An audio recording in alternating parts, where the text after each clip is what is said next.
Our daughter's first birthday was simple. Just family and a few balloons. But our neighbor lost it. Screamed over the fence. Some of us are trying to raise well-adjusted kids, not spoiled brats. I ignored it, until I opened the trash the next day and found every gift we'd received, ripped apart. Photos burned. Our daughter's baby blanket slashed with scissors.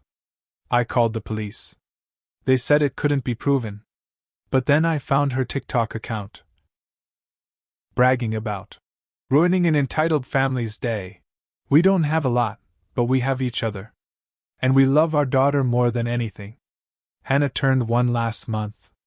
My wife and I saved up to do something special for her, even if it was small. Nothing big or showy. Just a few close family members, a small cake, some balloons we picked up from the Dollar Tree, and presents that people brought on their own. Nothing expensive. A stuffed bunny, a couple of books, baby clothes. My wife's sister made a scrapbook with photos from Hannah's first year. My mom gave us a blanket that had been in the family since my grandma's time. It meant a lot. We live in Davenport, Iowa. Not a fancy neighborhood. Older homes, mostly families. Except for the house next door. That one's a rental. About 8 months ago, this woman moved in, Julie. Maybe early 30s. Always loud, always complaining. We'd hear her through the fence talking crap to someone on her speakerphone, cursing, screaming, sometimes even crying. She has a little boy, maybe 5. I've never seen her with a job. She doesn't talk to anyone on the street, and she sure as hell never smiled at us. Still, I tried. Waved when I saw her. Once offered to help her carry groceries in. She looked at me like I was something stuck to her shoe. My wife said to just let it go. So we did. That day, during Hannah's birthday, we were in our backyard grilling burgers. Nothing wild. Just family laughing, talking, playing some soft music. My wife lit the candles, we all started singing, and then it happened. Some of us are trying to raise well-adjusted kids, not spoiled brats. Keep it the hell down. It was Julie. Screaming over the fence. Her voice was sharp, hateful. My brother-in-law turned around and yelled back. You serious, lady? It's a baby's birthday. She didn't answer. Just slammed her door. We all stood there stunned. My wife looked like she was about to cry, and my mom shook her head and said, What the hell is wrong with her? I wanted to go over there, say something, but I didn't. I told everyone to ignore her. Let's not ruin the day. I regret that now. The next morning, I went to take out the trash. We'd put all the wrapping paper, empty boxes, and leftover party stuff in a big black garbage bag. I lifted the lid on the bin and stopped. The bag had been ripped open. At first, I thought maybe an animal got into it. But then I saw what was inside. Every single one of Hannah's birthday presents was in there, destroyed. The stuffed bunny, ripped in half. The books, pages torn out and soaked in something. That scrapbook? Shredded. And the worst part, the family baby blanket. Cut into pieces with scissors. I felt sick. My stomach twisted and I had to lean over the railing. I checked the second bag. Same thing. Photos from the party, some half-burned. Melted plastic from a toy. It was all there, ruined. Like someone wanted to erase the entire day. I went inside, shaking. My wife gasped when she saw it. I called the police. 2 officers showed up. One younger guy who looked like he didn't want to be there, and an older one who actually seemed to care. They took notes. Asked if we had cameras? We didn't, not yet. I pointed at the fence. Told them about Julie yelling at us the day before. The older cop nodded and said he'd talk to her. The younger one said unless we had proof, there wasn't much they could do.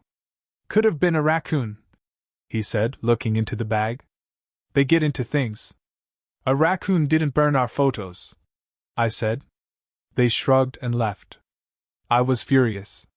My wife cried that night. We tried so hard to make it special. For our baby.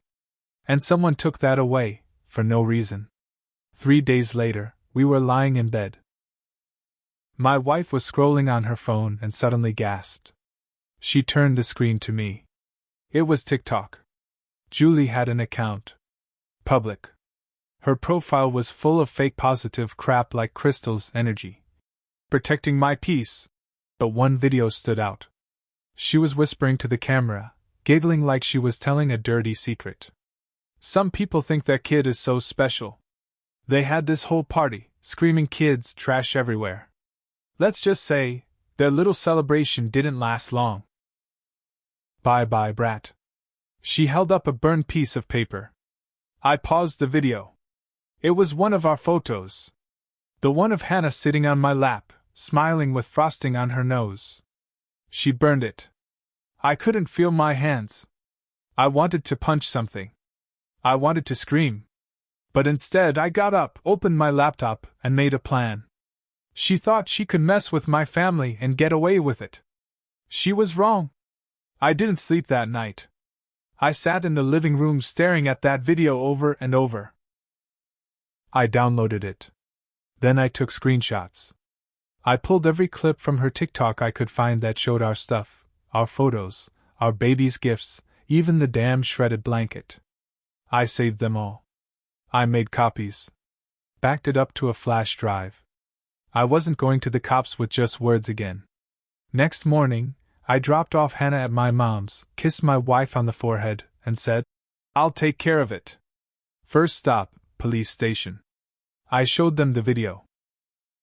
The young officer from before rolled his eyes.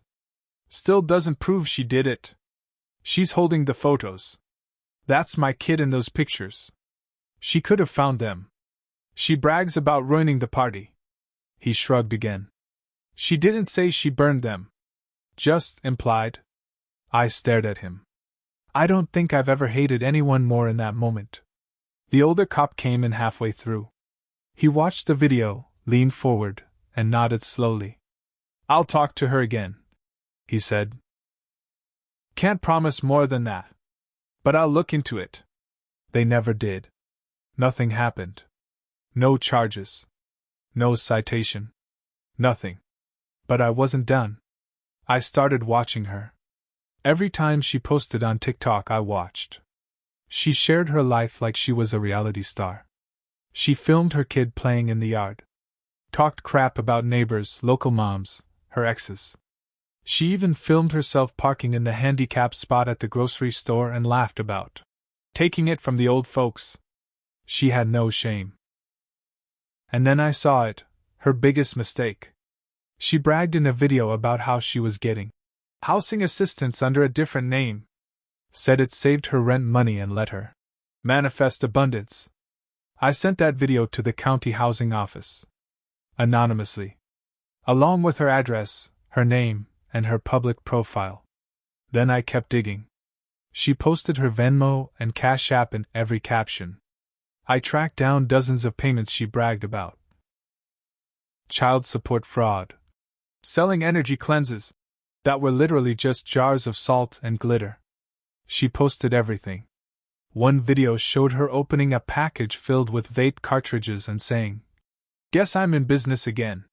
She even used the hashtag side hustle. I sent that one to the police. I kept sending everything. To housing. To CPS. To the IRS tip line. I made fake accounts and posted screenshots on local Facebook groups. This woman burned a baby's birthday gifts.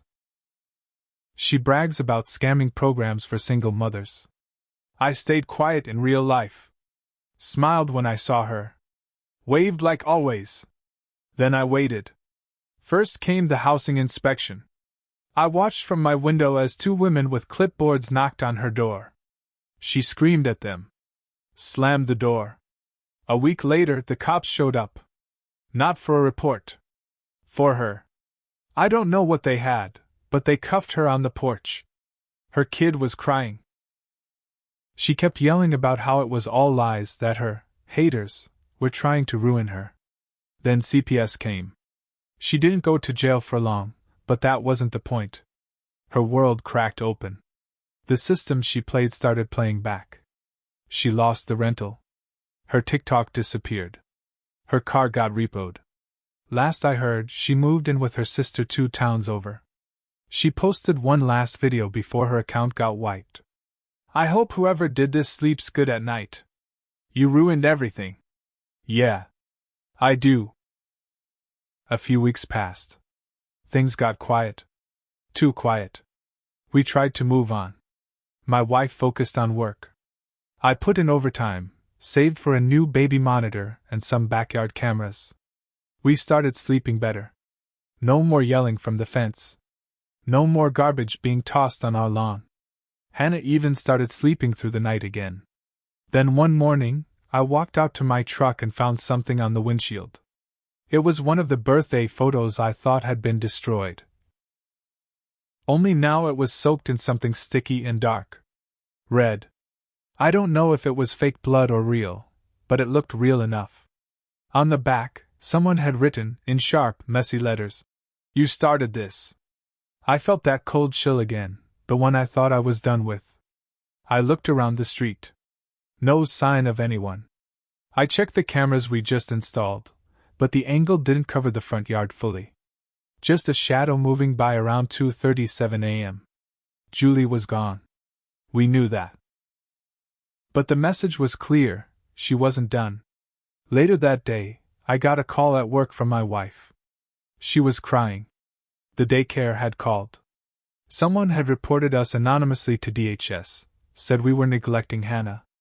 Claimed we left her alone, that she was always crying, that we had people coming in and out of the house at night. All lies. But now we were under review. A caseworker came by the next day. I had to take off work and walk her through the house, show her the fridge, the clean diapers, the baby monitor, everything. She was polite but firm. Took notes. Asked questions. Said it was standard procedure. That they had to investigate. All tips seriously. I asked if the report gave a name. She said no. But I knew. It had Julie written all over it. My wife wanted to move. Said we should just pack up and go to her sister's in Cedar Rapids. Start over. But I wasn't finished. This wasn't just about a party anymore. It was about someone who tried to burn down everything we had, our peace, our name, our daughter's safety. And now she was playing dirty. Fine. I could play dirtier. I dug into her sister. Found her Facebook. Her boyfriend. His record. He had a DV charge from 2019 and 3 no-contact orders. One against Julie's sister. I made an anonymous report to the sheriff in that county. Said Julie had moved in there. Said there might be someone violating court orders at that address. Then I went further. Remember those videos she used to post about working under different names? I looked closer. She used 2 aliases. One of them she used to sign up for some mom influencer product trials. That gave me a name and a P.O. box. I reported both names to Social Security fraud. After that, I waited again. 3 weeks later, her sister's house was visited by 2 patrol cars. A neighbor posted it in a local Facebook crime watch group. I saw the photos, Julie in the background, yelling again. Always yelling. And then, just when I thought it was over, something happened that changed everything. My wife came to me with her phone, pale as a sheet. "You need to see this," she said. It was a private message from someone named Renee_. The profile looked fake, but the message was real. It read, "You think she's bad? You don't know what she's capable of. Watch your back. She isn't working alone." That's when I realized. Julie had friends. And I had no idea how deep this was about to go. The message haunted me. Not because it scared me, but because it meant I didn't know everything. And I hate not knowing. I'd spent months thinking I'd taken control, turned the tables. But now, someone else was watching. Someone else knew what I'd done. I messaged Renee_ back. Asked who she was. Got no reply. A week passed. Then something else happened. I came home from work to find the garage door open. We never leave it open. Inside, our storage bins had been pulled apart. Old baby clothes, tools, even my work gear, tossed everywhere. On the inside wall, spray painted in red. You took her life. Now I'm taking yours. My knees buckled. I stood there, just staring at the words. I called the police again. They came, took photos, dusted for prints. Nothing came back. This time, though, they took it more seriously. I showed them the threatening message from Renee _. The vandalism. The stalker-like detail. The officer looked at me and asked, "Who do you think this is?" I told him everything. About Julie. The TikToks. The fraud. The CPS report. Everything I'd done. He just nodded, slow. "Sounds like you pushed her into a corner. People get desperate when they've got nothing left." He wasn't wrong. The next night, our backyard camera caught someone sneaking around the fence. Same shadow. Same time. Just after 2:30 a.m. I had enough. I wasn't going to wait for her to come inside next time. I wasn't going to wait until something happened to my wife or Hannah. So I did something I'm not proud of. I found Julie's old friend, someone she used to tag in her videos. This girl, Tasha, lived in Bettendorf and had a public profile full of weed posts, fights with boyfriends, and manifestation rituals. I made a fake account, messaged her, pretended I was someone who wanted to help Julie get justice. She messaged back. Over the course of a few days, I got her to talk. Tasha let it slip that Julie had been hiding out with a guy named Ray. Ray had a record. And Ray didn't like cops. So I did the same thing I did before. I sent every post, every message, everything to the police. Told them drugs were being sold out of Ray's house. Gave them the address. 2 days later, they raided it. Ray was arrested on drug possession and weapons charges. Julie was caught with fake IDs and multiple warrants. She didn't go quietly this time. She spit on a cop, fought back. She was charged with resisting arrest and destruction of property. And just like that, she was done. They tied her to the vandalism at our house through paint residue found on her clothes. Her fingerprints matched some on a bottle she dropped in the garage. They brought me in to identify her TikTok videos. I did. Every one of them. Julie went to jail. CPS cleared our case. Apologized even. Said we were model parents. Said the report was malicious and baseless. I finally exhaled. But here's the truth I haven't told anyone, not even my wife. I went too far. I didn't just get justice. I destroyed her. I didn't just report crimes, I hunted her, manipulated people close to her, ruined every chance she had to fix her life. I made her fall apart. I made her desperate. And even though she brought it on herself, I know I crossed a line. Sometimes at night, I wake up and think about that message, "You took her life." Maybe I did. But she came after my daughter. And I will never, ever regret making sure she'll never do it again.